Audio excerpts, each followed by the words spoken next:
नमस्कार बंधुरा आपनादेर सबाइके सीमा रान्नाघरे स्वागत। आज आमी बानाबो बेगुनेर रसा। बेगुनेर रसा बानाबार जोन्नो तो बेगुनेर प्रयोजन, ताई जोन्नो आमी एखाने निये नियेछि। एई जे देखुन बेगुन, जेखाने बेगुन निये नियेछि। बेगुनगुलो छोटो नियेछि, आपनारा बड़ो बेगुन नेबेन, बड़ो आर एकटु कचि देखे बेगुनगुलो नेबेन जेन कचि हय, भेतरे बीज ना थाके। आर निये नियेछि एखाने आलू, बड़ो साइजेर दुटो आलूके आमी एइभाবে डुमो डुमो करे केटे नियेछि छोटो छोटो करे।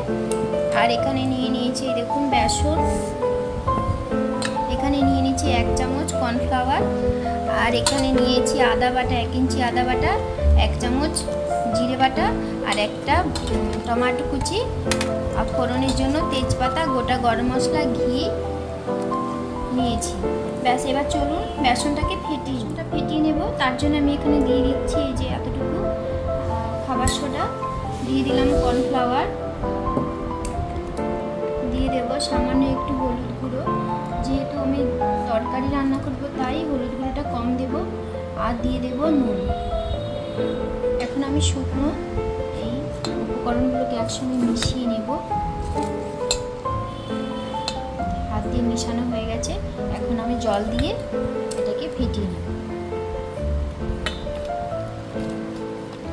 জলটা খুব বেশি দেব না, যেহেতু বেগুনটা মাখাবো, বেগুনটা মাখিয়ে ভাজবো, তাই একটু মোটা লাগবে ব্যাটারটা। এই যে দেখুন বেসনটা ফেটানো হয়ে গেছে, ভালো করে ফেটিয়ে ইয়ে করে নিয়েছি, ব্যাটারটা রেডি করে নিয়েছি। এই যে দেখুন এরকম করতে হবে। ব্যাস এটাকে রেখে দেবো এখন। দিয়ে আমি এখন বেগুনগুলোকে একটু উনুনে পুড়িয়ে নেব।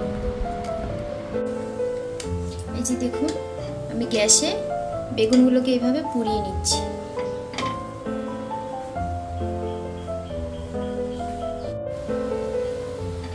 এই যে দেখুন বেগুনগুলোকে এইভাবে উল্টিয়ে পাল্টিয়ে ভালো করে পুড়ে নিতে হবে।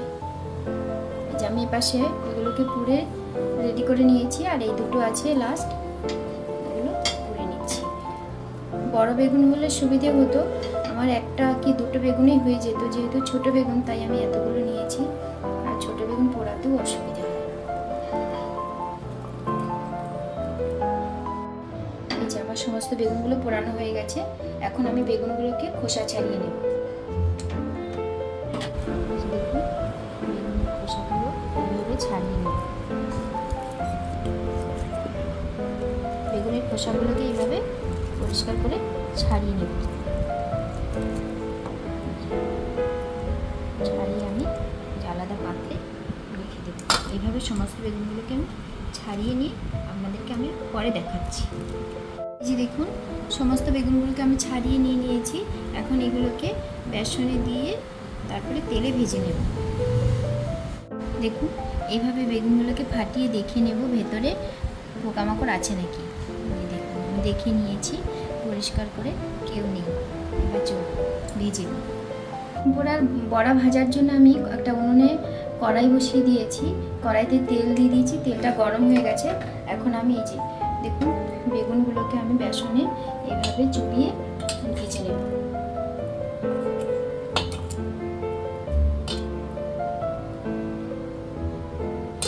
এভাবে দিয়ে বেসনের গোটা, এই বেগুনের গোটাগুলো আমি কেটে ফেলে দিয়েছি।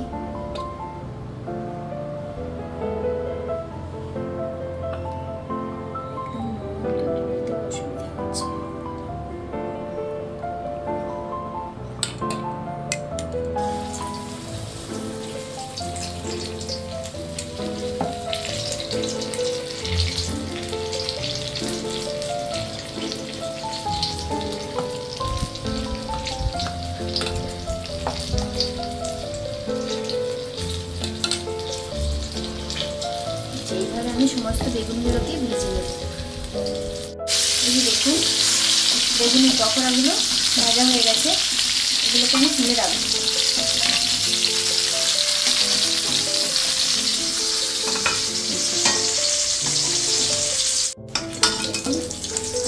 সমস্ত বেগুনগুলোকে ভেজে নিয়েছি।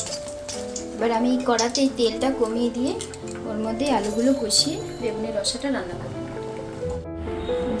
ফোড়নে দিয়ে দেবো আমি শুকনো লঙ্কা, এলাচ, দারচিনি, আর দিয়ে দেবো গোটা তেজপাতা। ফোড়নটা ভাজা হয়ে গেছে, এখন দিয়ে দেবো আমি যে টমেটো কুচি,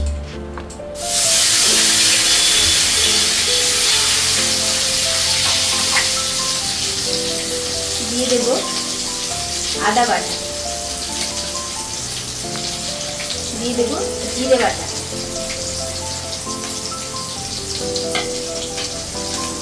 আর দিয়ে দেবো স্বাদ মতো নুন, দিয়ে দেবো হলুদ গুঁড়ো।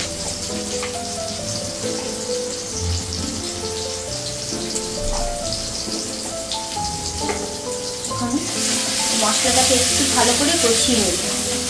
টমেটোগুলো গলে গেলে তারপরে আমি কেটে সেদ্ধ করে রাখা আলুগুলোকে দিয়ে দেব। এখন দিয়ে দেবো আমি লঙ্কার গুঁড়ো,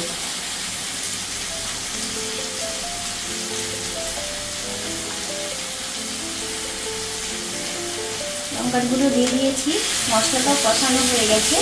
এখন আমি দিয়ে দেবো কেটে রাখা আলুগুলোকে।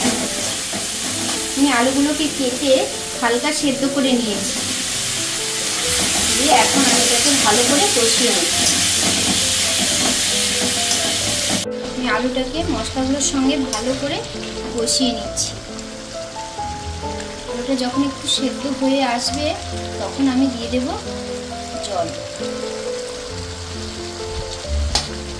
আর একটু সেদ্ধ হবে, তারপরে আমি জল দিয়ে দেব। মশলাটা ততক্ষণে আরও একটু ভালো করে কষানো হয়ে যাবে। আমি এখন একটু ঢাকা চাপা দিয়ে দেব। চলুন দেখি, মশলাটা কষানো হয়ে গেছে, মশলার গা দিয়ে অনেক তেল ছেড়ে গেছে।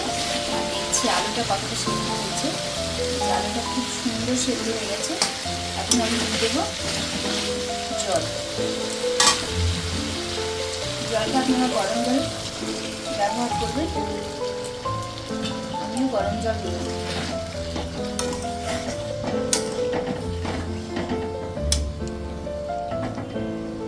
আর একটু জল দিতে হবে।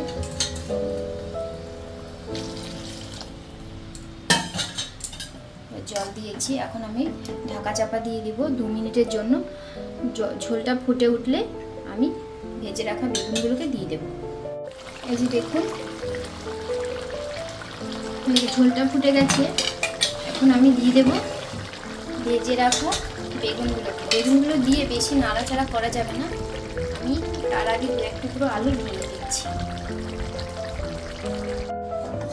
দেখুন আমি 2-1 টুকরো আলু ভেঙে দিয়েছি। গ্রেভিটা একদম ঘন ঘন হয়ে গেছে। এখন আমি দিয়ে দেবো বেগুনগুলোকে।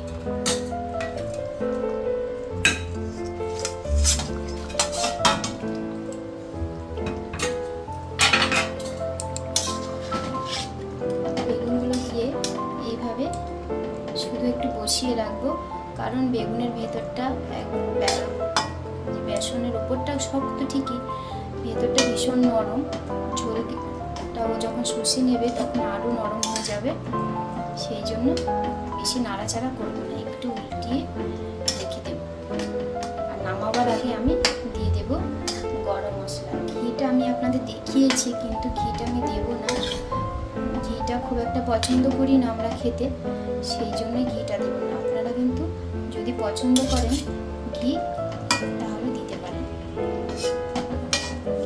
এখন আমি দিয়ে দেব গরম মশলার গুঁড়ো, দিয়ে এইভাবে রেখে দেব।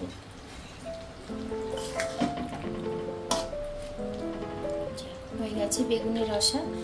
আমার এই বেগুনের রসা রেসিপিটা যদি আপনাদের ভালো লাগে তাহলে লাইক করবেন, শেয়ার করবেন, কমেন্ট করে জানাবেন। আর যারা নতুন দেখছেন চ্যানেলটা তারা অবশ্যই একটা সাবস্ক্রাইব করে দেবেন। পরিবেশন করে দেখিয়ে দিই আপনাদের।